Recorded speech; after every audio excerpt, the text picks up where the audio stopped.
Well, there's an urgent call for help right now from crime fighters working to bring closure to families of unsolved crimes. The organization is in danger of shutting down after 40 years in operation.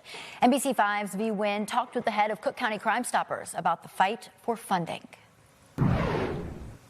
In an email and letter to supporters, the executive director of Cook County Crime Stoppers says they've reached a critical point in desperate need of funding to continue with operations. If we don't receive any type of funding by January of next year, we are done.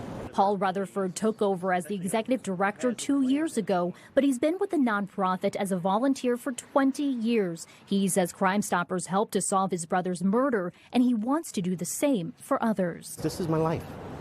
I even told my boss, I was like, I'm willing to take a pay cut just so I can do Crime Stoppers full time. He says over the 40-year span of the operation, they never applied for grants and relied solely on private donations, sponsorships, and volunteers who would hit the streets every weekend. No Crime Stopper organization in the nation does what we do, where we go out to the actual crime scene and canvass, knock on doors, and ask the community, what did you see about this case? Since launching, Crime Stoppers has helped solve more than 3,600 cases and contributed to the arrest of more than 3,500 people, while they have an agreement with the Chicago Police Department to pay out rewards for homicide cases. He says for non-fatals and other crimes, they have done so out of pocket. He says the work they do is crucial and worries about what could happen if they shut down. Law enforcement is going to suffer.